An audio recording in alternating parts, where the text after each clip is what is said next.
Bueno, buenos días, compañeros. Comenzamos con nuestra cuarta jornada de este curso de formación de formadores. Como ustedes saben, este curso tiene la perspectiva, el planteamiento de que ustedes lo repliquen en sus localidades con sus círculos de estudio. Es necesario que esta articulación social a su vez se vincule con los medios digitales de tal manera que podamos hacer frente a los embates mediáticos que sufrimos de manera cotidiana. Estamos transmitiendo en vivo todas estas charlas con este propósito. Ayúdenos ustedes a dar retweet, a difundir pues estos materiales.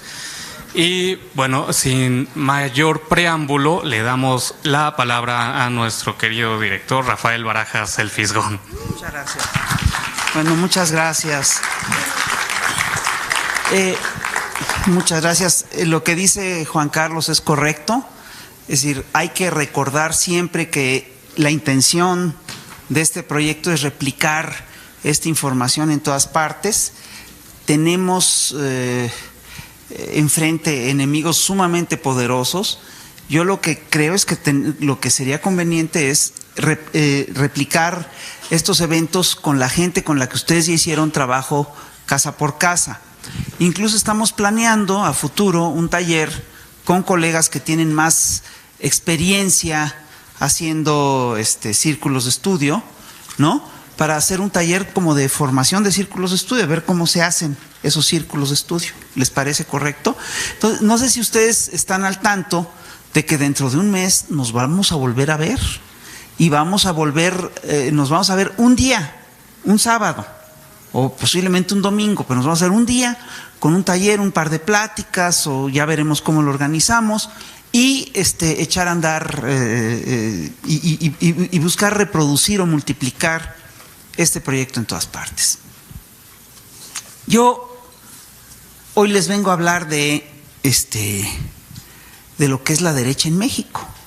El otro día alguien me preguntaba, bueno, ¿y cómo es posible que en México hemos emprendido 4 transformaciones y que sin embargo todavía estamos muy anclados en las lógicas de la derecha y todavía la derecha tiene el peso que tiene?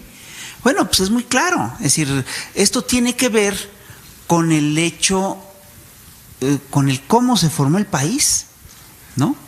El país, no hay que olvidarlo, México surge de la Nueva España. Y la Nueva España es un estado que surge del Estado español. Y el Estado español surge de una guerra de 300 años, pero es una guerra religiosa. Fue una guerra religiosa, la guerra contra los moros. Y entonces el Estado español estaba totalmente integrado a la Iglesia católica, de manera que la Iglesia era parte del Estado. A esto se le llama un Estado confesional. Es un Estado que solo admite una religión y no más. Entonces, el Estado español, de hecho, se consolida con el matrimonio de Isabel la Católica y Fernando el Católico. Y la Iglesia formó parte de esta estructura. Es una cosa increíble. Y la Iglesia estaba en el centro del primer Estado español. Y esta alianza es tan fuerte que todavía hasta la fecha sigue vigente. Es decir, se dice que España es un Estado laico, pero es claro que que la Iglesia y el Estado español tienen vínculos muy fuertes. Ahora, ocurre una cosa muy curiosa. España, con esta guerra religiosa, es el primer país de Europa Occidental que logra su unificación. Al ser el primer país de Europa Occidental que logra su unificación, tiene excedentes que ninguna otra corona de los alrededores tiene. Entonces tiene hasta la posibilidad de financiar experimentos extraordinarios y financian, entre otras cosas, la expedición de Colón, que bien sabemos que le permite encontrar lo que llaman las Indias Occidentales, y es lo que le permite patrocinar la conquista. Y es curioso porque el Estado español vio todo esto como un regalo de Dios. Y todavía en los libros de texto de hoy, en España, se habla de eso, de que Dios le otorga la corona española el don de haber encontrado todo un continente para catequizarlo, en fin, ¿no? Entonces, el Estado, es decir, el Estado español funda en América, en el continente americano, funda toda una serie de estados que están hechos a imagen y semejanza del Estado español.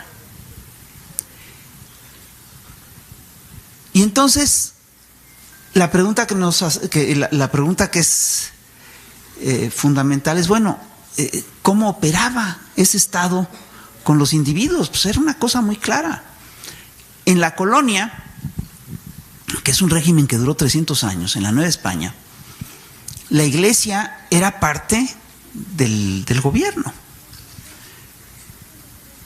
Y fíjense, esto se ve incluso en fenómenos como este, cuando de repente el virrey desaparecía, ¿no? O se moría, o lo mandaban llamar, o lo que fuera, con mucha frecuencia el que reemplazaba al virrey era un alto funcionario de la Iglesia.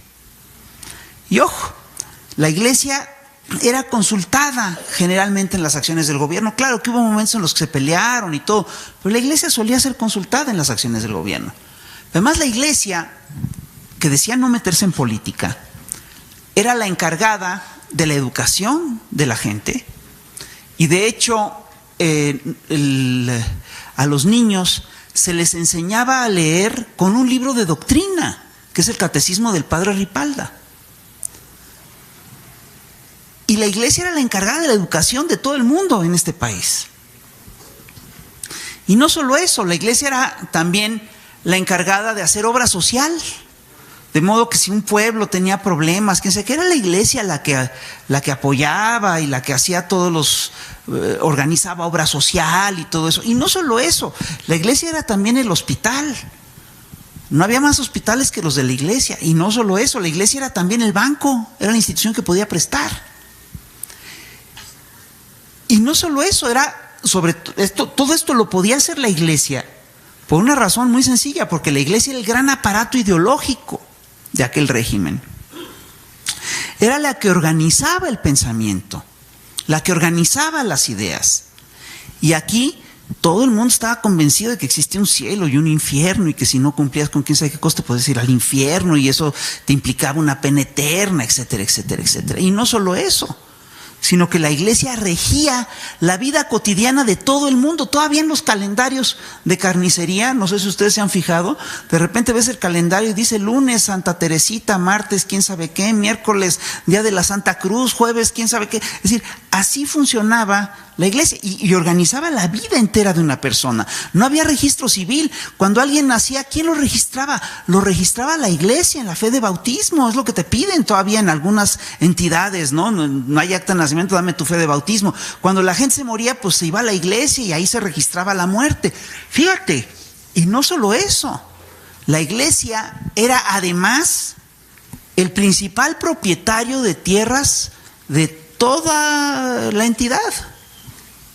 Es decir, concentraba el grueso, cerca de la mitad o más de la mitad de las tierras de la zona, del país. Cuando la tierra es el principal medio de producción.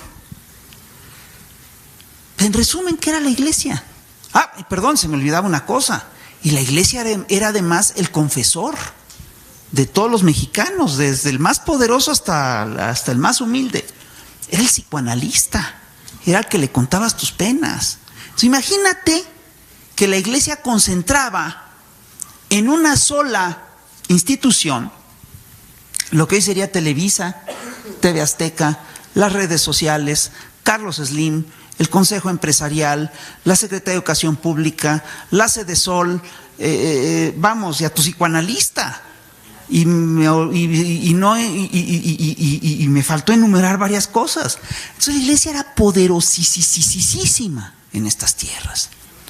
Y fíjense que en todo el planeta los grupos conservadores suelen estar asociados a grupos nobiliarios. Por ejemplo, en España, cuando tú ves quién defiende al viejo régimen, pues son generalmente nobles, duques, marqueses, etcétera, etcétera, etcétera. Aquí en México, esa clase nobiliaria existió, pero se fue diluyendo con el tiempo. Y además es como chafita. Es decir, la caricatura precisa de esa clase nobiliaria, de esa aristocracia mexicana, la hace Joaquín Pardavé en sus películas de México en mis recuerdos, y la figura es muy buena, es la del aristócrata de tercera. Es un aristócrata, quiere tener altos vuelos, pero es muy menor, es chafa, todo el mundo lo desprecia, todo el mundo lo maltrata, en fin. Sin embargo, pues si hay una institución que viene del medioevo y que pesa mucho en la vida política nacional, y esa institución es pues la Iglesia. Fuimos en buena medida constituidos por la Iglesia. Y este país era un país sumamente religioso. De hecho, aquí buscaron implantar una suerte de utopía religiosa en la que se supone que lo ideal era que fuera una sociedad libre de pecados. Es decir, todo eso ocurrió en nuestro país. Y hay que decir una cosa, en la colonia a estas tierras no les iba tan mal, a cierto nivel. Es decir, había un régimen de castas que era muy injusto y muy atrabiliario, etc. Pero si ustedes pasan por el centro de la ciudad, van a ver que había un montón de edificios elegantísimos y muchos palacios e iglesias importantísimas con una riqueza impresionante, ¿no? Con altares con paño de oro, altares barrocos complejísimos. Pues es un tesoro arquitectónico importantísimo. Bueno, todo eso te habla de que aquí hubo mucha riqueza. Y eso se debe a varias cosas. Se debe, entre otras cosas, a que México era efectivamente un manantial importante de metales, de productos además caros para Europa, como, pues entre otras cosas, como la cochinilla grana, como el tabaco, ¿no? Ese tipo de cosas. Y además, México era el puente entre Oriente y Occidente, de manera que éramos el canal de Panamá. A través de la nao de China, por aquí pasaba todo el comercio entre Oriente y Europa. Y no solo eso, además éramos el Far West, ¿no? Porque aquí acababa Occidente, ¿no? Entonces, era una entidad sumamente compleja y, hay que decirlo, muy rica. En algunos hay muchos historiadores que están documentando cómo es en la Nueva España donde se organizan formas específicas del capitalismo financiero moderno. Las cosas de los seguros para la nao de China, etcétera, etcétera. Una cosa bien interesante y una cosa bien compleja. Bueno, pues a la derecha no se le olvidan esos días de gloria. Y la derecha con frecuencia lo que quiere es regresar a aquella época en la que se quería hacer el reino de Dios. Cuando te dicen que querían establecer una utopía libre de pecados, te hablan de hacer el verdadero reino de Dios en la tierra. Y todavía nos encontramos hoy en día a sectores conservadores que te dicen hay que hacer de México el verdadero reino de Dios. Bueno, pues sí, la Iglesia tiene estas características, tiene ese peso en la formación de la nación mexicana. Y la Iglesia tiene además fuertes contradicciones en sí. Porque la Iglesia, por un lado, impulsa o se funda a partir de los valores de Cristo, que si revisamos la historia de los ciclos revolucionarios y contrarrevolucionarios, vamos a ver que el cristianismo fue un ciclo revolucionario importantísimo, que pregonaba la fraternidad, la igualdad, etcétera, etcétera, etcétera.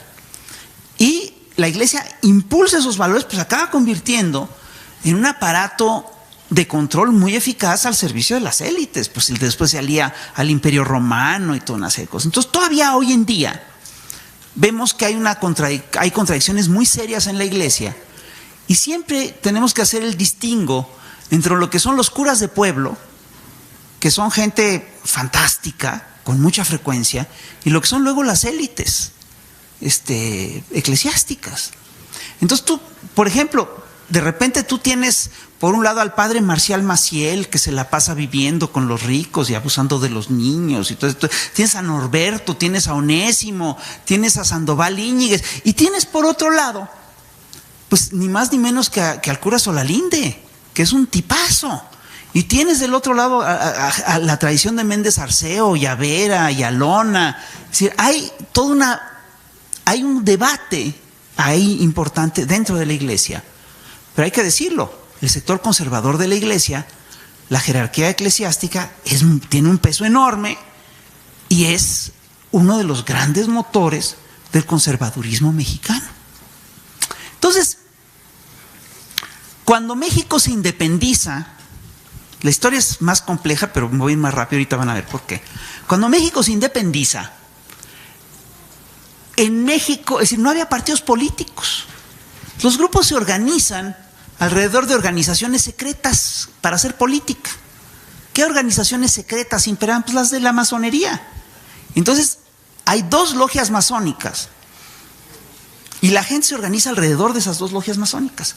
Alrededor de la logia escocesa se agrupan los sectores conservadores y alrededor de la logia yorquina se organizan los grupos liberales. Y muy pronto el país se divide entre liberales y conservadores.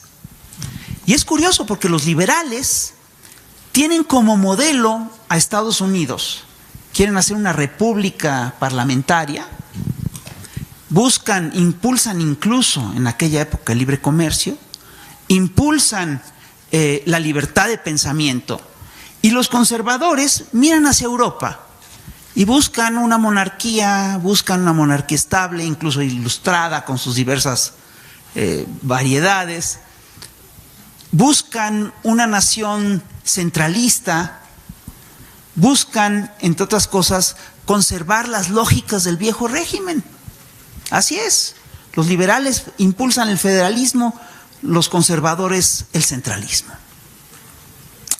Y ocurre una cosa muy curiosa. Ese debate en primer lugar, es un debate al final de cuentas muy religioso. No sé si ustedes se fijan, porque los liberales lo que impulsan son los valores del cristianismo primitivo. Y lo que impulsan los conservadores es el dogma de la iglesia, el deber ser, etc. Y es un debate que dura décadas y que lleva al país a una guerra civil profunda. Y yo les comentaba la otra vez que la oleada de restauración monárquica en México tiene 2 fases.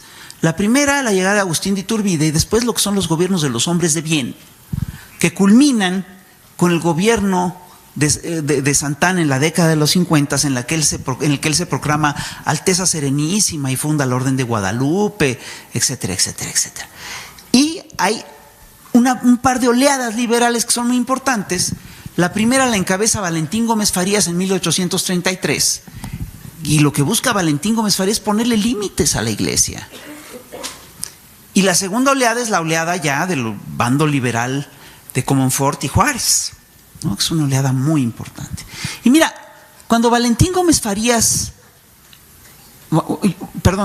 hay una cosa que hay que señalar. Cuando México nace como nación independiente, México sigue siendo un estado confesional. Eso es clave. Cuando Morelos lanza su constitución de Apatzingán, establece con claridad que no hay otra religión permisible en estas tierras más que la católica. Cuando Iturbide lanza el plan de las 3 garantías, no sé si ustedes se dan cuenta, en esas 3 garantías va la iglesia católica. ¿Cuáles son las 3 garantías? La independencia, y el color de los independientes era el verde. La iglesia y el color del Vaticano es el blanco. Y la tercera garantía es que viniera a gobernar México un miembro de la Casa de los Borbón, y el color de la Casa de los Borbón es el rojo. ¿No? Que esa es la base de la bandera mexicana. Es lo que está ahí en la bandera mexicana. Entonces, cuando se da este debate entre liberales y conservadores, la iglesia sigue siendo parte del gobierno. Y se da una cosa muy curiosa, porque los gobiernos conservadores censuran, pero la iglesia excomulga. Y la iglesia actúa como un Estado dentro del Estado. Y es una cosa que tiene repercusiones hasta en el tránsito, no lo puedes creer, porque la iglesia tiene sus fueros. y se rige por sus propias lógicas. Entonces de repente si un cura deja su burro mal estacionado en una calle, es decir, no hay autoridad que lo pueda sancionar porque el cura alega que fue a darle la extremaunción a un señor y que entonces está cumpliendo con labores de Dios y que entonces las leyes de Dios son superiores a las leyes de los hombres, y ya se fregó la Francia, ya no hay nada que hacer. Entonces Valentín Gómez Farías trata de ponerle límites a la iglesia sin ser demasiado agresivo, y miren, esto es importante recordarlo. En general, por regla general, los liberales, contra lo que dicen los conservadores, los liberales eran muy católicos. El propio Juárez era bien mocho.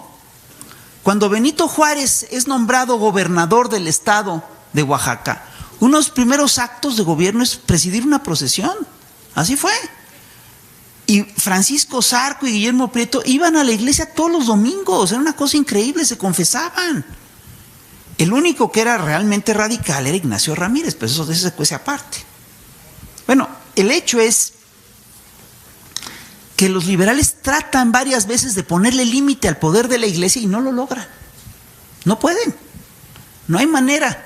Cuando Gómez Farías busca ponerle límites a la iglesia, lo mandan a la goma. Y fíjense, una de las cosas que hace Gómez Farías, y que hoy suena como chistosísima, es que busca hacer que los curas sean funcionarios del Estado. ¿Para qué? Para poderlos meter en control. Bueno, pues protestan, es decir, se organiza la derecha, cae Gómez Farías, ya saben toda esta historia. Y cuando llegan los liberales de la Revolución de Ayutla al poder, también tratan de ponerle límites a la iglesia y hacen una primera serie de legislaciones para restringir el poder de la iglesia. Y te das cuenta que esas legislaciones son súper moderadas, son cuidadosas incluso. Bueno, pero la iglesia no se deja, se enoja.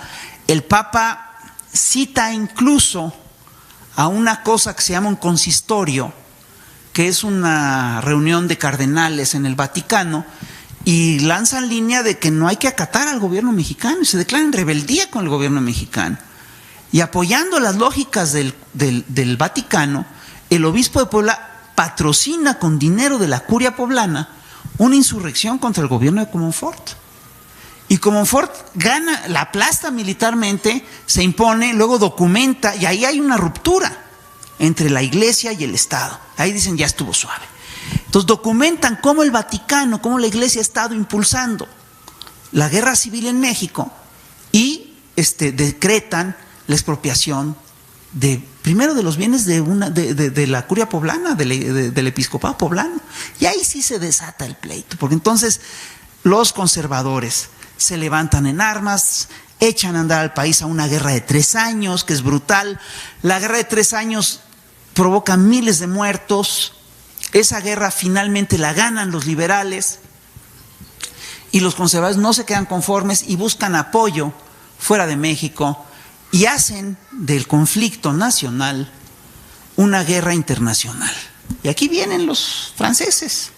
Y hay 2 oleadas que son muy fuertes. La primera oleada son 5,000 soldados nada más, porque los conservadores convencen a Napoleón, que es su aliado, de que con 5,000 soldados franceses la hacen y con eso aplastan a todos los liberales. Y cuando los barren en Puebla, se regresan, piensan qué van a hacer y acaban mandando 30 y tantos mil soldados.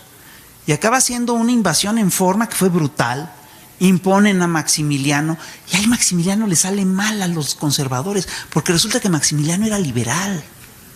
Entonces hay una derrota histórica del bando conservador en Querétaro en 1867 y termina imponiéndose el gobierno liberal. Y los liberales creen que ya la hicieron, que ahora sí van a poder gobernar solitos y sin oposición, y no es cierto, porque inmediatamente, ya saben cómo le pasa a la izquierda, inmediatamente se pelean entre sí, y se abren bandos personales que son brutales. Y en ese pleito de bandos personales, el que acaba ganando el pleito al final es el que era el más rojillo, el que era considerado el más rojillo de los liberales, que era Porfirio Díaz. Pero Porfirio Díaz se encuentra que para gobernar, pues ¿qué creen? Tiene que hacer una alianza con los conservadores. y termina haciendo una alianza con los conservadores. Entre otras cosas porque su familia no lo deja gobernar. Y al final de cuentas, la iglesia dobla a Porfirio Díaz. Y la historia de cómo lo dobla es increíble. La historia es fantástica. Porque resulta que Porfirio Díaz estaba casado con una señora que era mayor que él. Y la señora de repente se está agonizando. Es muy católica. Pide que le traigan a un cura para que le dé la extremaunción, la absolución de todos sus pecados. Y entonces ahí el Vaticano dice, el episcopado mexicano piensa que es el momento de negociar cosas con el Estado mexicano. Entonces agarran a Porfirio Díaz con la esposa moribunda y le dicen, no, pues no te podemos, a la señora no le podemos hacer nada porque no está casada por la iglesia. Entonces obligan a que Porfirio Díaz diga, bueno, está bien, me caso por la iglesia. Y cuando dice que sí, entonces le dice, oye chico, ¿y estás bautizado? ¿Cuándo fue la última vez que te confesaste? Entonces agarran a Porfirio Díaz así ya con la esposa muriéndose, a punto de ir al infierno, con la pesadilla de que se va a quemar durante miles de años. Entonces Porfirio Díaz lo doblan y lo hacen abjurar de la Constitución del 57. Lo doblan. Y ahí Porfirio Díaz, lo que yo entiendo es que Porfirio Díaz lo que le pasa es que entiende hasta dónde llega el poder de la iglesia en la vida personal. En la vida íntima de la gente, y entiende que la iglesia es un gran aliado y se alía con la iglesia. Y Porfirio Díaz establece una política de conciliación con la iglesia, y ahí la llevan, etcétera. Pero el germen liberal está plantado, y la iglesia no tiene la simpatía ya de un sector de los mexicanos. Y cuando llega la revolución, la iglesia, el sector conservador interviene. Y fíjate, es muy chistoso porque no sé si ustedes recuerdan que los panistas siempre nos manejaron la idea de que Francisco y Madero era en realidad uno de ellos.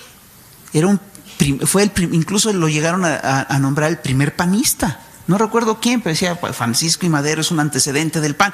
Y los argumentos que te dan, las razones son muy chistosas. Te dicen, Francisco y Madero era empresario, luchó por la democracia, fue postulado por el Partido Católico, pues es nuestro. Y suena bien. Y de hecho fue postulado, y te muestran el documento, por el Partido Católico, que presentaba a Madero como candidato a la presidencia, y a León de la Barra, que era un católico consumado, como candidato a la vicepresidencia. Bueno, lo que no te dice esta versión es lo siguiente: que en aquellas elecciones tú podías postular a quien quisieras para la presidencia, a quien quisieras para la vicepresidencia. Y como era seguro que Madero iba a ganar, pues los católicos postularon a Madero. Tuvieron una convención y ganó que fuera Madero el candidato. Sin embargo, fueron muchos los partidos que postularon a Madero. El partido por el que más votos obtuvo Madero, pues fue obviamente el Partido Maderista. Y lo que no te dicen estos señores es que ya en el poder, los grupos católicos atacaron de manera inclemente a Madero todo el tiempo. No lo dejaron en paz. Tenían 2 periódicos y le pegaban un día sí y el otro también. Era una cosa increíble. Y no solo eso, el Partido Católico tenía sus oradores en el Congreso y todo el tiempo le pegaban a Madero. Y no solo eso, sino que cuando se planea el plan de la embajada para derrocar a Madero, uno de los principales organizadores del plan de la embajada es ni más ni menos que León de la Barra, el que había sido candidato a la vicepresidencia por el Partido Católico. Y cuando Huerta da el golpe de Estado contra Madero, tiene en su gabinete a varios miembros prominentes del Partido Católico, y entre ellos su ministro de Relaciones Exteriores es León de la Barra. Entonces, que no nos vengan a decir que el Partido Católico estaba por Madero, no es cierto. Lo atacaron todo el tiempo. En un principio se suman al movimiento, pero inmediatamente, a las pocas semanas, lo atacan de manera inclemente. Y esta actitud del Partido Católico es lo que explica en buena medida el hecho de que el partido, de que los constitucionalistas del 17 hagan legislaciones tan duras en relación al bando católico. Es por eso que que en la Constitución del 17 está prohibido en México hacer partidos confesionales. Es por eso que plantean restricciones importantes al clero, por esa situación política. Entonces, en cuanto se registran estas cosas, en cuanto se da la Constitución del 17, la Iglesia dice que no va a respetar esa Constitución. Claro, no se aplica inmediatamente esas leyes porque no hay ley reglamentaria, hay que redactarla, pero la Iglesia dice que de entrada no las va a aceptar. Y la Iglesia efectivamente se organiza durante años para derrocar al régimen de la Constitución del 17. Lo sabemos, entre otras cosas, por las revelaciones de los generales cristeros. Todos los cristeros, cuando cuentan su historia personal, dicen: a mí me reclutó el cura de tal, en tal lugar, en tal fecha, etcétera, etcétera. Todos. Es una cosa increíble. Y es curioso porque el origen de esa revolución, de ese movimiento, es decir, lo que provocó ese movimiento fue la cristiada, el movimiento cristero. Una guerra muy sangrienta que provocó cerca de 200,000 muertos en un momento en el que el país tenía 20 millones de habitantes. Es decir, se murió el 1% de la población, 1 de cada 100, muerto por la guerra cristera. Vamos, ni en tiempos de Calderón, es más o menos esa lógica. ¿Qué ocurre con los sectores, con la cristiada? Los historiadores de la derecha suelen decir que la cristiada fue un movimiento espontáneo que surgió de la nada, así como por encantamiento, que nació básicamente como una reacción ante la brutalidad de un César autoritario que no permitía que el pueblo profesara su culto religioso a su gusto, etcétera, etcétera, etcétera. Pero la verdad es que no es así. Ese movimiento no fue espontáneo, lo organizó la Iglesia. Y luego dicen, Meyer dice, había curas que estaban a favor, curas que estaban en contra, el propio obispado estaba dividido. No es cierto. Se han sacado documentos recientes del Vaticano, se han desclasificado documentos que revelan que quien encabezaba la rebelión cristera era el arzobispo, era la curia mexicana, era el obispado mexicano. Eran todos estaban en eso. Y además, pues digo, era una revolución que defendía a la Iglesia, pues ni modo que la Iglesia no estuviera metida ahí, ¿no? Pues era un movimiento de la Iglesia. Y volvió a llenar de sangre al país. De manera que hagan cuentas. Ya llevamos un montón de muertos a cuenta de todo este sector conservador. ¿Qué quiero decir con esto? Quiero decir que la historia del bando conservador en nuestro país es bien feíta.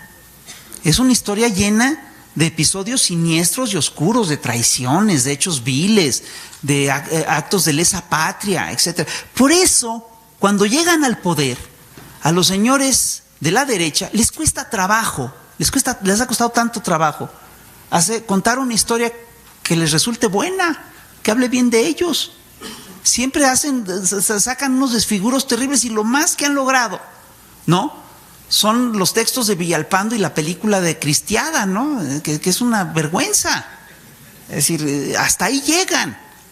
Por eso no articulan discurso histórico, porque su pasado es bien feo. Y tú dices, bueno, pero después de la Cristiada, pues tal vez ya tuvieron una mejor historia, y llegó el PAN, que era un partido democrático y que era un partido que impulsó el cambio por la vía institucional, con gente como Gómez Morín, que eran fundadores de instituciones y todo eso. Y pues, ¿saben qué? Yo hasta me creí esa historia durante muchos años y hasta la defendí, hasta que me puse a investigar el asunto. Y me puse a investigar ahora sí que por chamba, por obligación. Hicimos para el Museo del Estanquillo una exposición que se llamaba Dos miradas al fascismo. Y en esa exposición me encontré con que había una gran cantidad de caricaturas que acusaban al PAN de ser un partido fascista. Y la verdad, mi primera reacción fue decir, bueno, los compañeros de la época exageraron, dieron mal la nota, etcétera, etcétera, etcétera. Y de repente me empiezo a entrar y me encuentro con que hasta los servicios de inteligencia de Estados Unidos decían que el PAN era fascista.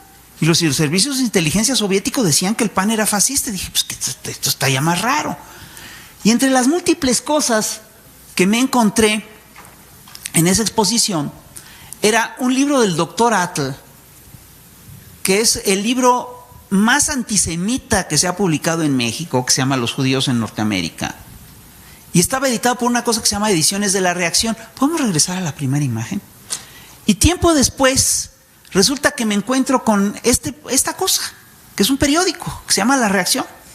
Y miren, con el fascismo ocurrió una cosa muy curiosa. Casi toda la gente que el fascismo sufrió una derrota militar en el 45, entonces casi toda la gente que estuvo afiliada al fascismo quemó sus carnets, sus cuadernos, sus libretas y sus publicaciones y los folletos. Es muy raro encontrar publicaciones fascistas de la época, sobre todo porque daba vergüenza en la década de los 50 haber tenido un pasado fascista. Entonces, esta revista, yo la he visitado en varios lugares, la busqué en la hemeroteca, la busqué en hemerotecas gringas, la busqué en todas partes y no la encontré. Y un día me vienen a vender 70 ejemplares de La Reacción, que es una corrida casi completa. Y yo lo empiezo a ver y digo, esto es una maravilla. En primer lugar, es una revista mexicana asquerosamente fascista, pero asquerosamente fascista. Sus artículos abogan porque en México no le dé asilo a los judíos que vienen perseguidos del fascismo en Europa. Sus artículos abogan porque México no le dé asilo a los republicanos españoles asilados en México. Es una revista que celebra los triunfos nazis, es una revista fascista, racista, tiene todo. Profranquista, sobre todo profranquista, pro-hitleriana, pro-mussoliniana, pro-Hirohito, pro-Petain, etc. Entonces, yo empiezo a revisar la publicación y me encuentro con que en 7 de los 70 números, en la parte de atrás, hay una lista de colaboradores.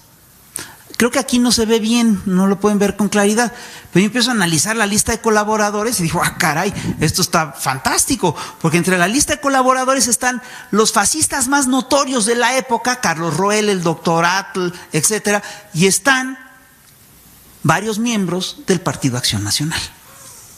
Está, entre otras cosas, el grueso del Comité Ejecutivo Nacional del PAN.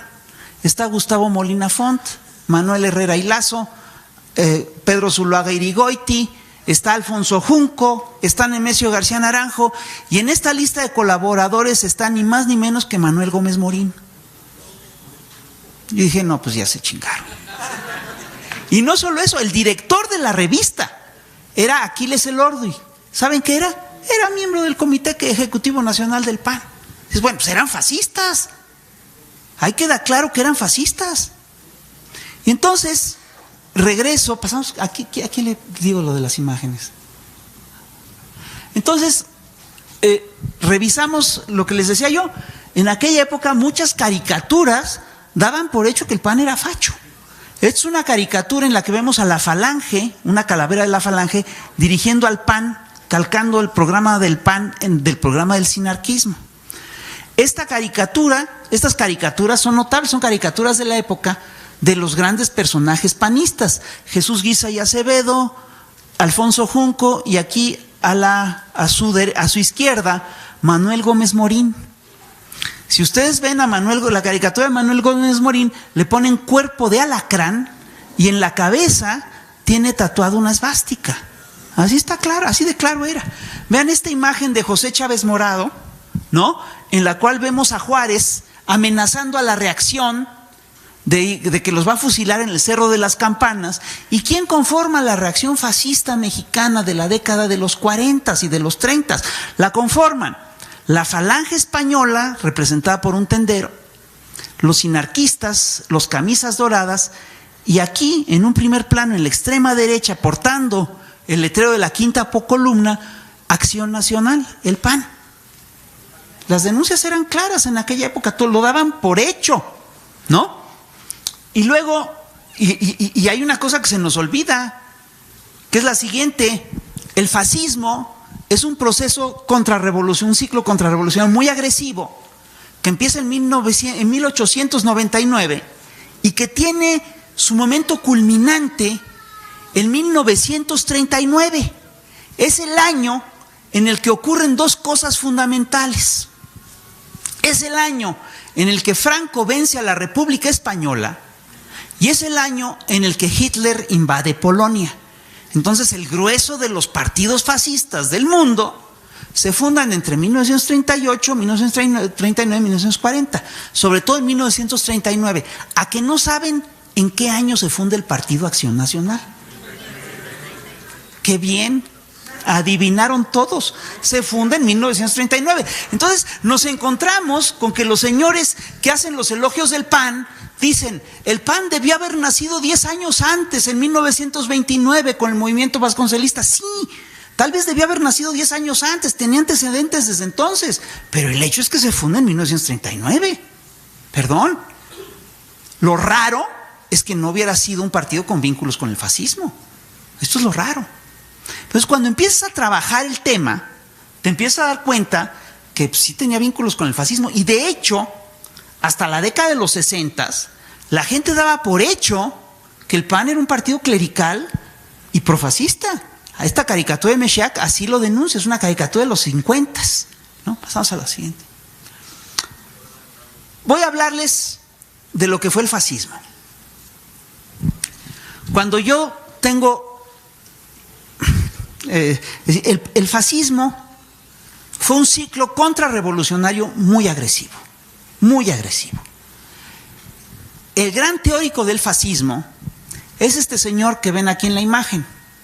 Es un francés, se llama Charles Maurras. Y Charles Maurras es un tipo culto y demás, que estudia la historia de Francia y concluye que el periodo de esplendor de Francia se dio en la época de la monarquía. Y entonces lanza un proyecto de restauración monárquico en Francia.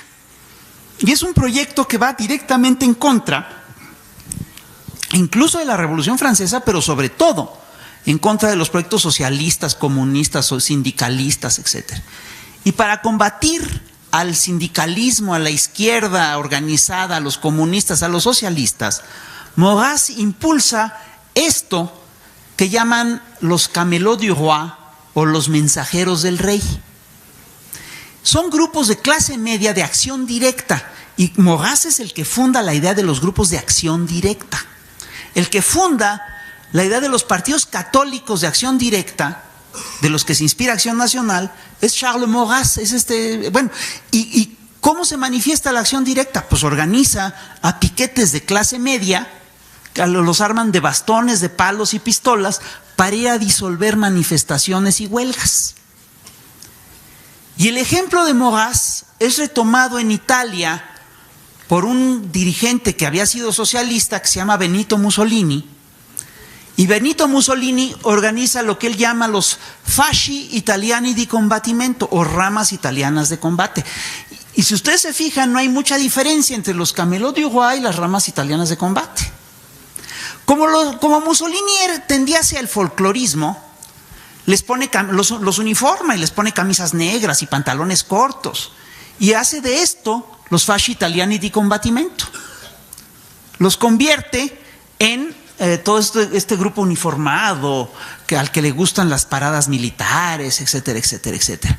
Y si ustedes revisan lo que es el carnet de los fasci italiani di combattimento y el carnet del Partido Fascista, verán que es el mismo carnet. El Partido Fascista nace de los fasci italiani di combattimento. Ahí está clarísimo. Y Mussolini tiene un discípulo muy notable en Alemania que se llama Adolfo Hitler, que también uniforma a sus gentes. Ya no les pone camisas negras para no parecerse tanto a Mussolini, pero les pone camisas pardas, ¿no? Y organiza a la gente, y organiza también a los piquetes de clase medieros en contra de los socialistas y todo ese rollo. Si hacemos el árbol genealógico del fascismo, veremos que es este. Maurras es el tronco primero y da lugar a Mussolini, a Franco y a Pétain. Y Mussolini da lugar a Hitler. Y todos tienen ramificaciones entre sí. El proyecto maurrasiano de reivindicación imperial nacional presenta problemas en Alemania y presenta problemas serios en Italia, porque esos países no han logrado su unificación Entonces nunca vivieron glorias monárquicas, por lo menos en el reinado moderno. Entonces, en el mundo moderno, entonces Mussolini busca las glorias de Italia en un pasado remoto y descubre que Italia sí tuvo un pasado monárquico importante, pero que se remonta al Imperio Romano. Entonces Mussolini rescata símbolos del Imperio Romano y toda una serie de cosas y busca regresar a Italia, al Imperio Romano. Y lo mismo hace Hitler, que busca regresar, hace su recuento al pasado y se da cuenta que el gran momento de gloria de la monarquía alemana fue cuando el imperio de Carlomagno y cuando el Reich de Carlomagno. Entonces busca regresar al Reich de Carlomagno, que fue el primer Reich. Y luego, bueno, Franco la tiene más fácil, porque en España había rey hasta principios del siglo XX. Entonces España inmediatamente sacan al rey y Franco se regresa. Lo que pide es el regreso de la monarquía. Y de hecho gana. Y de hecho por eso en España ahorita hay un rey. Porque la república lo había echado a patadas. Franco pide el regreso de la monarquía, pero claro, Franco no le regresa el poder al rey hasta que se muere Franco. Pero cuando se muere Franco le regresa la monarquía española. Ahí están los Borbones en España, ¿no? Y es sabido que para lograr su triunfo, Franco recibe el apoyo de Alemania y de Italia. Y hay que ver, y esto tiene que ver con una cosa que es muy importante, que el fascismo, a pesar de ser un movimiento ultranacionalista, es también acaba conformando un movimiento internacional muy importante, en el que están Alemania, Italia, Francia, España, etcétera, etcétera, etcétera. Y hay partidos fascistas en todo Occidente. Y el fascismo, hay que decirlo, llevó a la humanidad a uno de los peores momentos de su historia, con bombardeos sobre población civil, y una agresión brutal contra la cultura y por supuesto el Holocausto, ¿no? Es decir, es el horror el fascismo. El fascismo mexicano tenía sus peculiaridades. Estaba, entre otras cosas, ligado a los movimientos contrarrevolucionarios que se dieron aquí. En primero, con los movimientos que impulsa la Iglesia. Esta es la foto de Mora del Río. Y miren, hay que decir una cosa, hay que recordar una cosa. El fascismo contó en buena medida con el apoyo de la Iglesia en Europa. El Papa le bautiza le echa agua bendita a los cañones de Mussolini. El Papa logra su carrera, llega a ser Papa, Pío XI, llega a ser Papa, entre otras cosas, porque Hitler lo apoya, porque establece el Reichskonkordat y entonces eso lo catapulta al Vaticano. Es así de simple. Y hay una alianza muy fuerte entre la Iglesia y el Vaticano. Pero en México, esta Iglesia, esta derecha, tenía su propia tradición. ¿Cuál era la tradición de la Iglesia mexicana? La tradición de la Iglesia mexicana era la lucha contra los funcionarios comecuras, es la lucha, por supuesto, contra gente como Garrido Canaval, contra Calles, y es la lucha, por supuesto, de la cristiada. Nosotros lo que teníamos aquí era un fascismo criollo. No es un fascismo igual al fascismo alemán o al fascismo italiano, es un fascismo auténtico, propio. Teníamos nuestros fascistas. Y te digo, su tradición era la cristiada, ¿no? De ahí venían estos señores.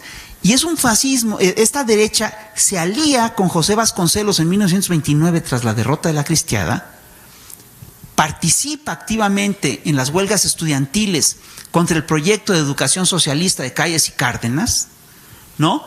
Y claramente ve como enemigo principal a los maestros que están impulsando el proyecto de educación socialista, y cometieron atrocidades estos señores contra los maestros. Hoy nos hablan de los mártires cristeros, pero ya la gente olvidó a los maestros que fueron sacrificados por la cristiada. Porque sí es cierto que el gobierno cometió barbaridades y atrocidades contra los cristeros y tropelías, pero también es cierto que los fanáticos cristeros cometieron horrores contra el magisterio nacional. Les cortaban la lengua, les quitaban la nariz, les cortaban las orejas, los desfiguraban de manera espantosa, violaban a las maestras, mataban a los maestros, los quemaban vivos. Es decir, perdóname, hicieron atrocidades los cristeros. Y tras la derrota de los cristeros, la derecha mexicana se recicla en un movimiento pacífico pero organizado militarmente, que es el movimiento sinarquista. Aquí está su dirigente. Este que ven es Salvador Abascal. Ese es el papá de Carlos Abascal, que después fue secretario de Gobernación durante el gobierno de Vicente Fox. Era un señor ultraconservador, pero ultraconservador. Llega a ser incluso un proyecto de colonización en Baja California, ¿no?, que lleva su proyecto a la pérdida total. Pero estos señores organizaban, entre otras cosas, paradas militares. Iban desarmados. Regrésate al anterior. Iban desarmados, pero esto, por ejemplo, es la toma de Morelia. Organizados en piquetes militares sin que nadie supiera cómo llegaban, de repente agarran, ¡pácate! Las timbadas de Morelia, ¿no? Y los cristeros, los sinarquistas, se nutrieron en gran medida de los cristeros y tenían, entre otras cosas, la idea de que se presentaban como un movimiento pacifista, pero perdóname, era un movimiento de ultraderecha. Aquí los caricaturizan como unos leones o como unos seres agresivos, son unas calaveras que llevan el puñal disfrazados con piel de oveja, ¿no? Y en México también tuvo mucho peso el triunfo de Franco. Y la comunidad española en México, la comunidad residente en México, era muy conservadora.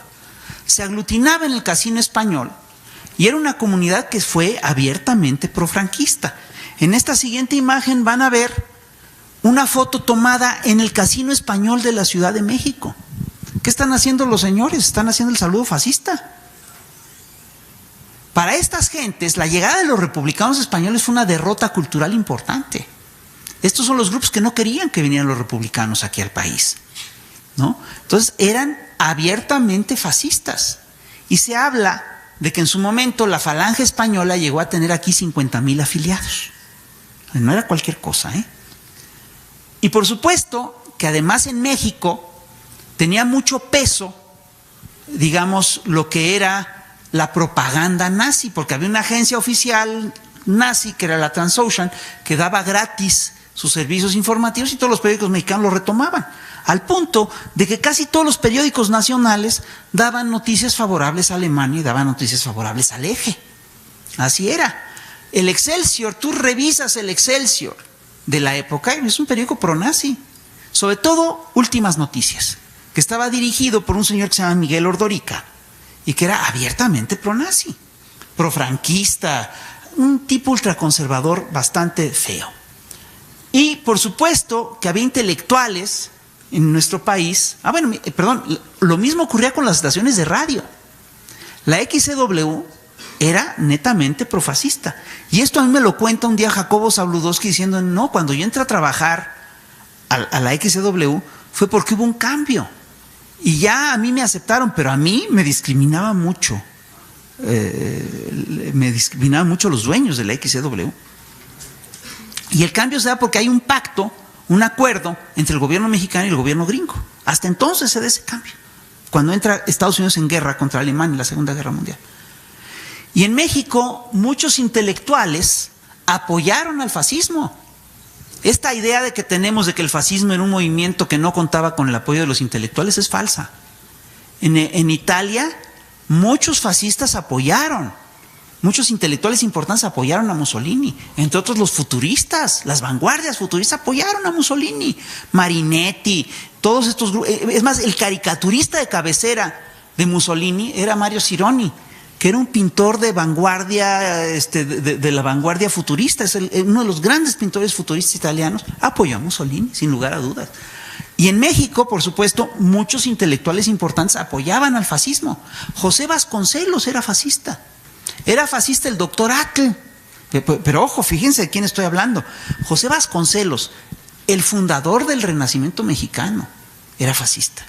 El doctor Atl, el fundador del muralismo mexicano, era fascista. Luis Cabrera, el principal redactor de la Constitución mexicana de 1917, era fascista.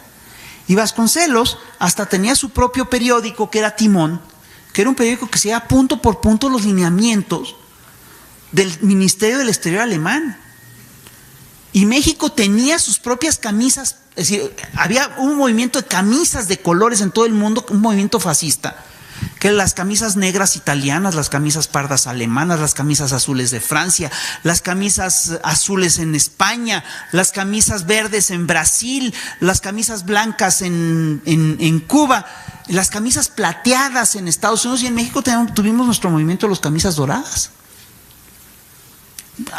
ligados al Partido Acción Nacional. Y la revista La Reacción, y hacían las mismas tropelías que hacían los grupos fascistas, los Camelot du Roi y los Fasci Italiani y Combattimento en Alemania, las hacían los camisas doradas en México. Esta es una foto sensacional que te habla de un evento que tuvo lugar en el Zócalo, en el que los camisas doradas fueron vencidos por un grupo de comunistas, porque los camisas doradas anuncian que van a tomar el Zócalo con una parada militar. Hay un grupo de comunistas que dicen que lo van a impedir, llegan los comunistas, están desarmados, no tienen nada, se les van los camisas doradas, les van a disparar, y en ese momento resulta que los comunistas tenían como aliados a un grupo de taxistas, y los taxistas arremeten contra la caballería de los camisas doradas y los deshacen. Es una foto histórica, ¿no? Pasamos a la siguiente imagen. Y después se dio el alzamiento de Saturnino Cedillo, que es un alzamiento que provocó muertos y todo este rollo en San Luis Potosí. Y después se organiza la derecha alrededor de la candidatura de Juan Andreu Almazán. ¿Y quién creen que participa en buena medida en la candidatura de Juan Andreu Almazán? Participa en gran medida el Partido Acción Nacional. Es decir, la mitad del PAN, el PAN se divide y hay una parte del PAN que apoya a Juan Andreu Almazán y hay una parte que decide no apoyarlo. Cuando yo publico mi primer texto sobre la reacción, lo que encuentro, los vínculos del PAN con la reacción, se me vienen encima unos tipos y dicen, ¿dónde están los vínculos? Es decir, si el PAN fuera fascista, eso se vería en su programa, en su punto programático. Entonces, pues yo encontré de entrada que sí, que defendían las tesis franquistas y todo eso, pero ya me metí a investigarle más y me encontré con una cosa increíble. El primer programa del Partido Acción Nacional es una copy-paste, es una calca, es una paráfrasis de un texto de Charles Maurras, el inventor del fascismo. Así de simple. Eran fascistas.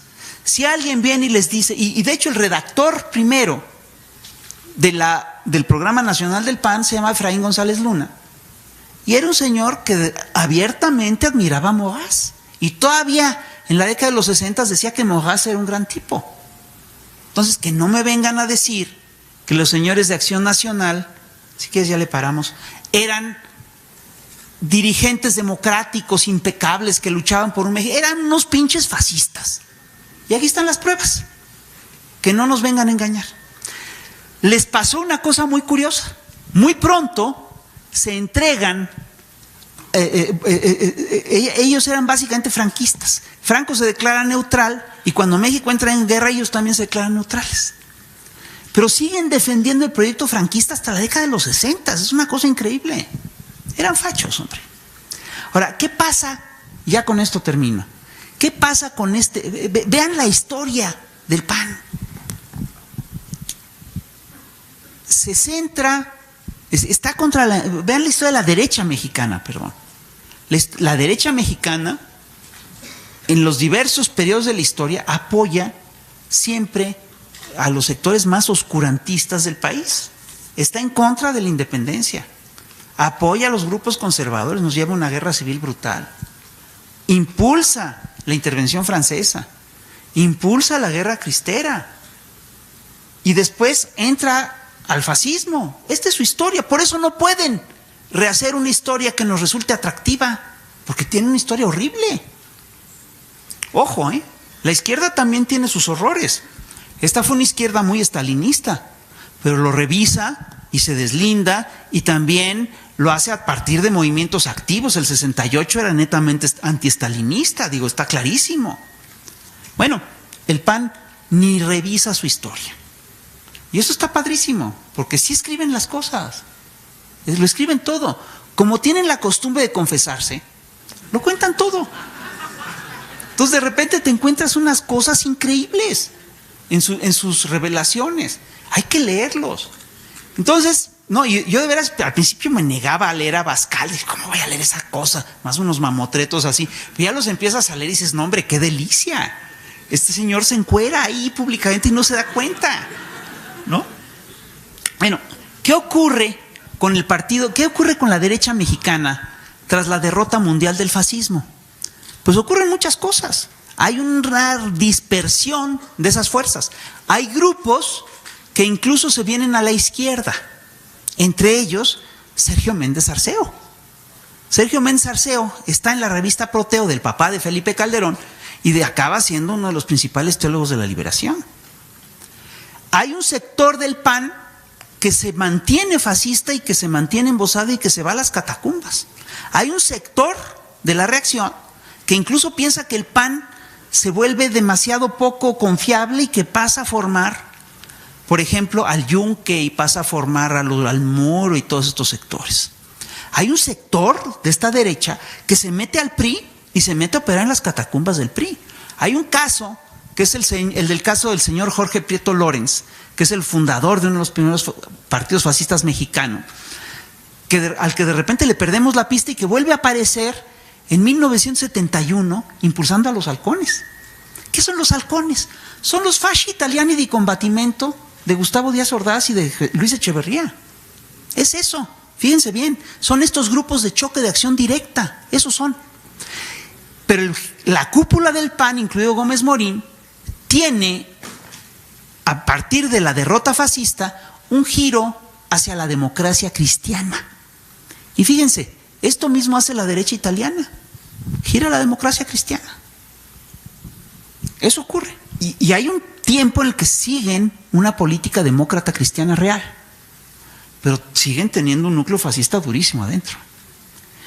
¿Qué ocurre con estos grupos de derecha radical cuando resurgen? Resurgen con el neoliberalismo. ¿Y esto a qué obedece? Obedece a lo que yo les hablaba de los ciclos revolucionarios y contrarrevolucionarios.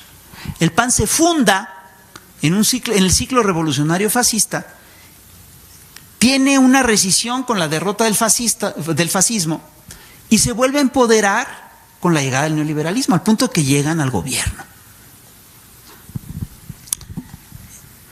¿Y dónde está toda esa tradición fascista y cristera en el gobierno panista? Pues ahí está, basta verla.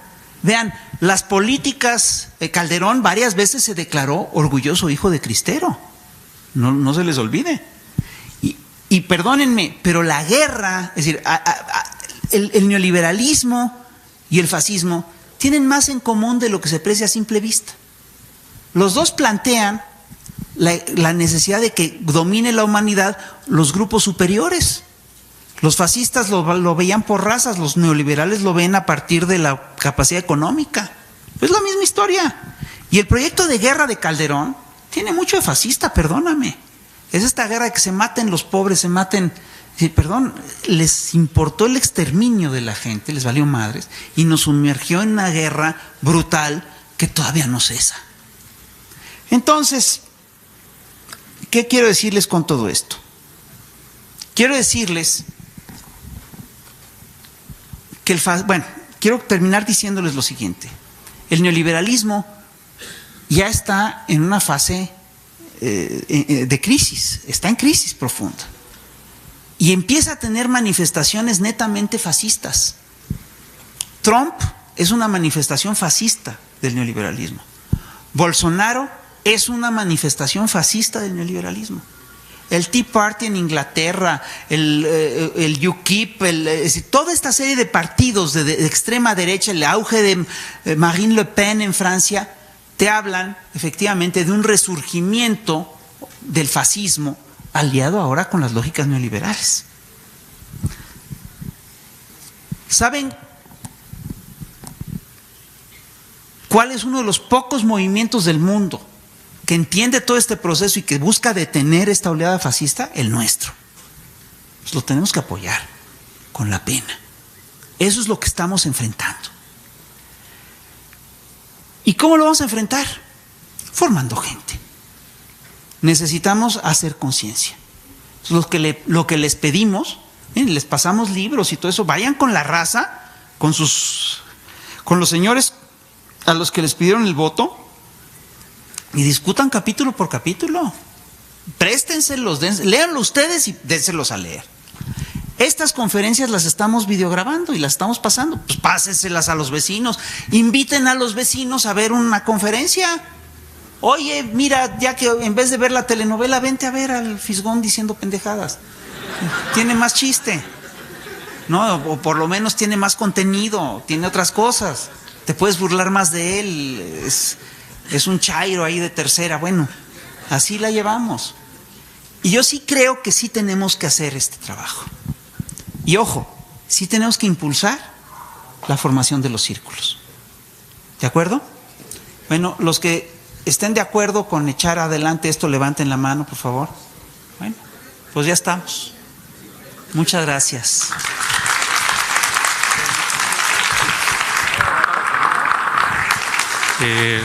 Estamos en tiempo, iniciamos muy bien. ¿Qué les parece si abrimos una ronda de preguntas?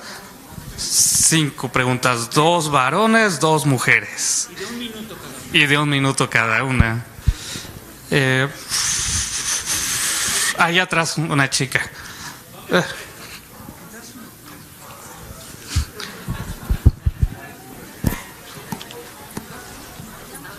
Siempre. ¿Quieres, compañera? Sí. No, iba a pasar de aquel lado. Ah, ok. Perdón.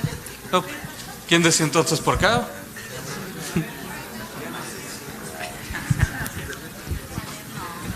Bueno, tú sí, tú por favor.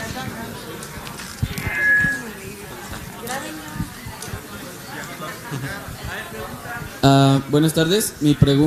Buenos días, perdón.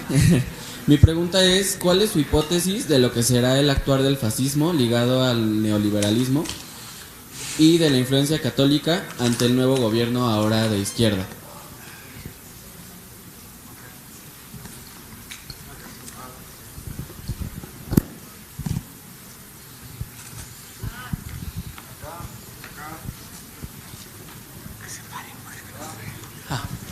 Y si se pueden levantar, por favor. Bueno, la verdad es muy fascinante el tema de la derecha en México y en el mundo. Yo trabajo en navismo y es muy interesante. La primera pregunta sería, hemos visto que en la primera transformación de esa interpretación de la historia jugó contra la independencia, ¿no? Ahí tenemos a Matías Monteagudo. En la segunda transformación, pues la Bastida y Ábalos y apoyaron a los conservadores. En la tercera, la Iglesia apoyó a Huerta. ¿Cuál crees que fue el papel? Creo que no ha sido muy tratado de la Iglesia en la cuarta transformación. ¿Cómo ha jugado? Y la segunda pregunta es, sabemos que el cardenismo pues ha sido un oasis en la izquierda de México, pero hubo un aglutinamiento de la derecha con Almazán.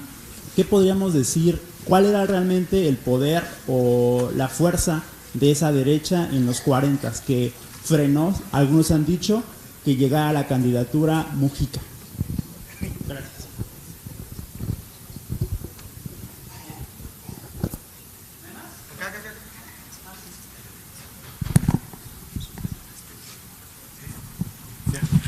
Hola, buenos días a todos. Mi nombre es Misael.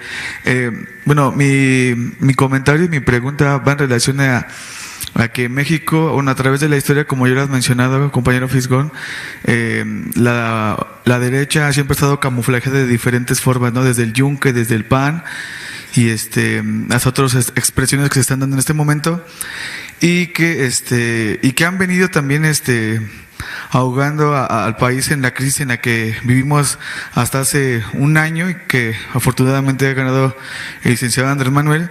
Pero ese proceso, como tú lo mencionabas, y es interesante el proceso de que la derecha se va reestructurando también en este proceso de contrarrevolución en el neoliberalismo, ¿no? Como lo mencionaste, en Europa los fenómenos nazis o fascistas son más abiertos que en México. No sé si ahora con el tema de la Cuarta Transformación y el proceso que estamos construyendo, en un cierto momento en México se llega a ver un tema tan descarado como el que ha pasado en Europa, ¿no? Donde ya realmente se pronuncian nazis o profascistas. En fin, ese es el comentario. Y mi pregunta es, con relación a lo que mencionaste de que en México había gran simpatía por el fascismo, es una pregunta, ¿por qué cuando en la Segunda Guerra Mundial en México apoyaban a los nazis, al eje? ¿Por qué Lázaro Cárdenas optó por apoyar a los aliados cuando mencionaste que toda la estructura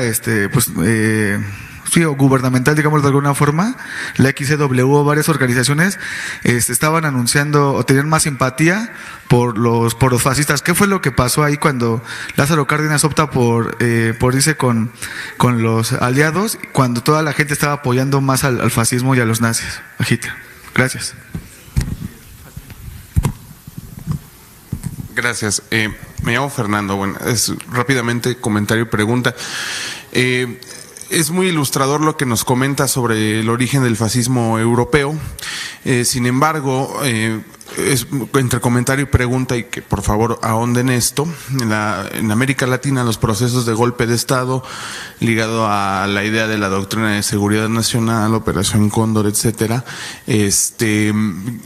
fueron la antesala, ¿no? La antesala que destruyó el Estado desarrollista latinoamericano para instaurar los cimientos de los neoliberalismos latinoamericanos.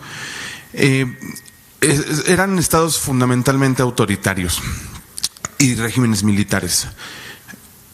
¿Cómo podemos diferenciar? Bueno, si es que si diferencian o categorizarlos como si fueran, o sea, son movimientos fascistas los golpes de Estado en América Latina, como entendido en el concepto europeo, o en todo caso, porque la izquierda los denunciaba como fascistas, ¿no? Pero que ahonde un poco en esa categorización, ¿no? Vamos. Hola, soy Andrés de Álvaro Obregón, Ciencias Políticas.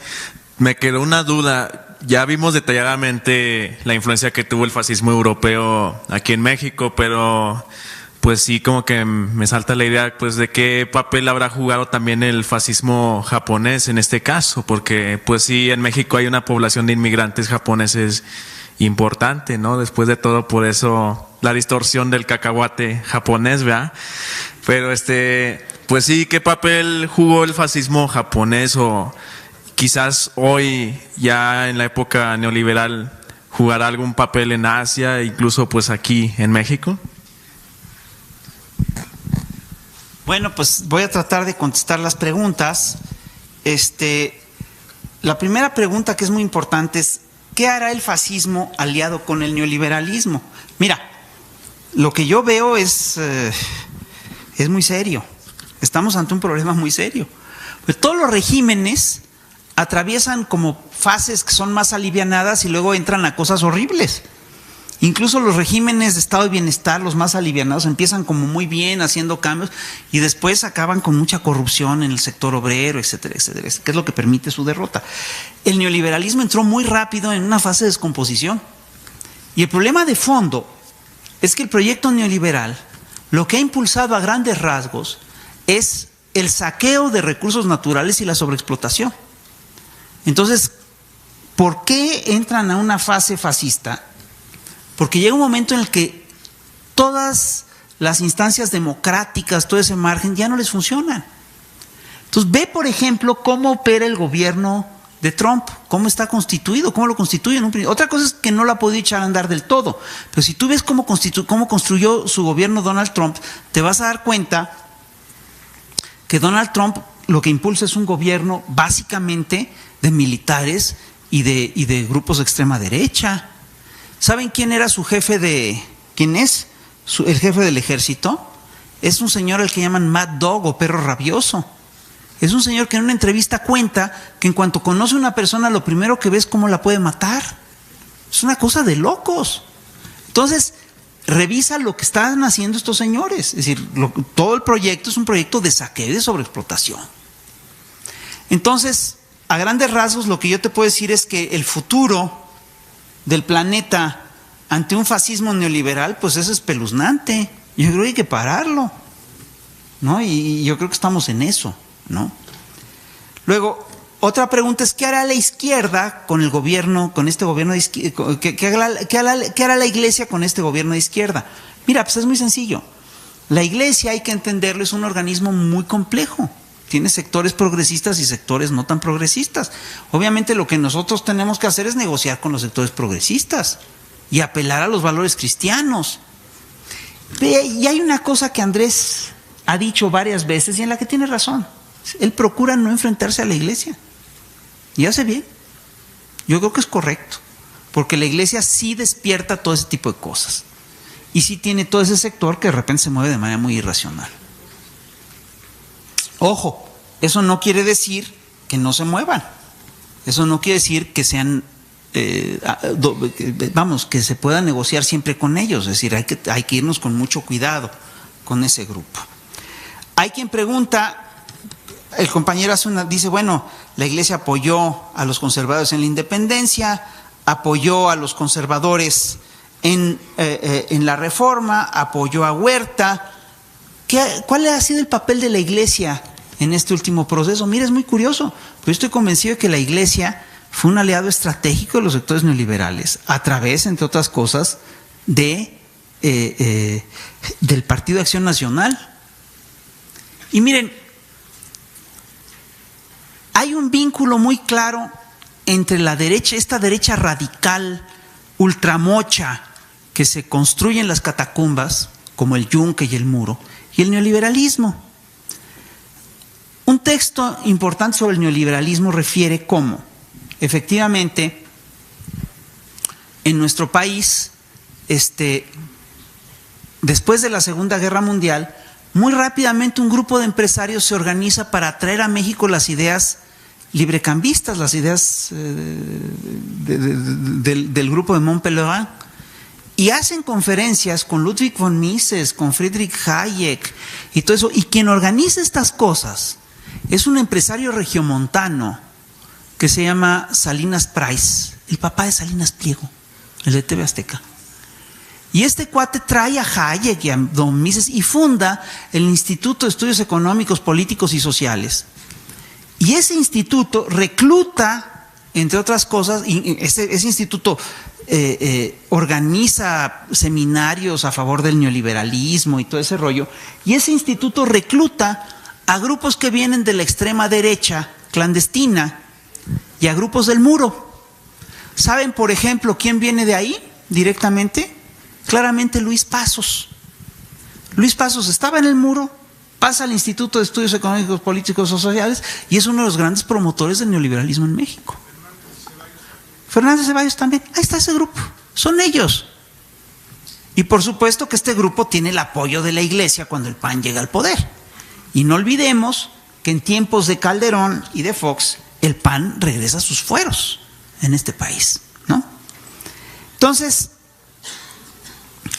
el compañero plantea que luego la derecha se camuflajea en nuestra nación. Sí, lo hacen con mucha frecuencia, pero con mucha frecuencia actúan de manera abierta y poco embosada. Entonces hay que tenerle cuidado a las dos. Un compañero pregunta que si el fascismo tuvo tantas simpatías en México, ¿por qué Cárdenas apoya a los aliados? Bueno, mira, hay que aclarar una cosa. El fascismo tenía muchas simpatías en México entre sectores de clase media que eran generalmente muy desinformados.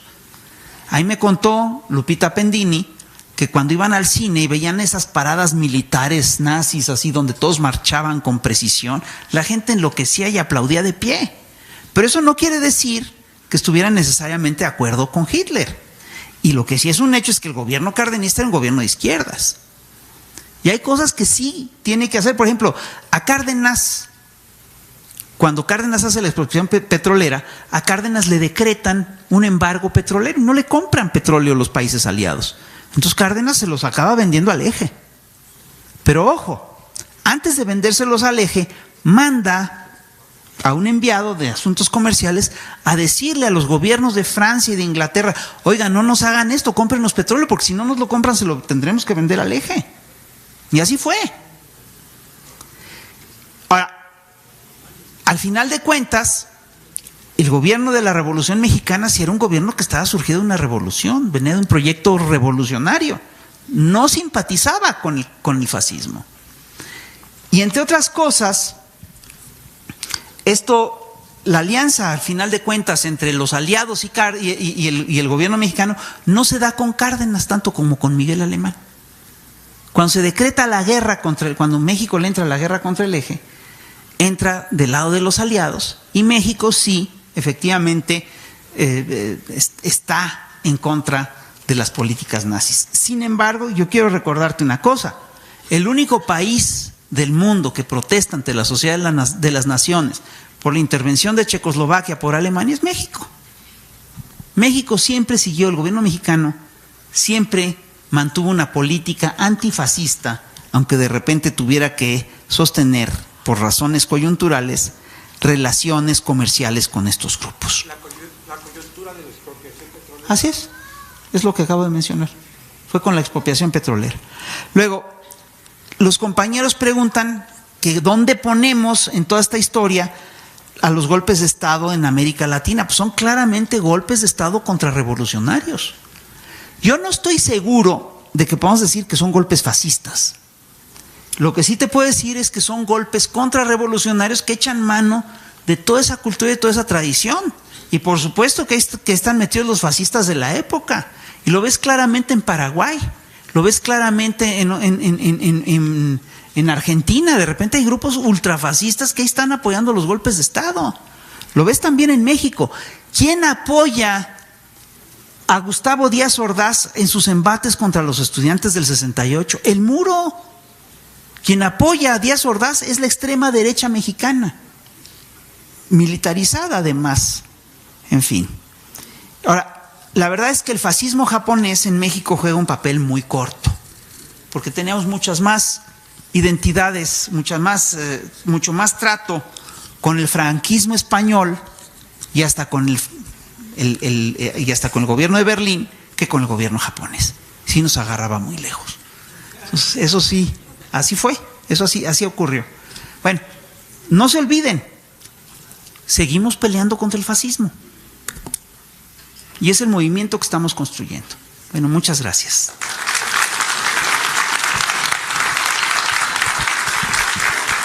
Gracias, compañeros. Si quieren nos tomamos un break de 5 minutos, toman café y preparamos el próximo taller.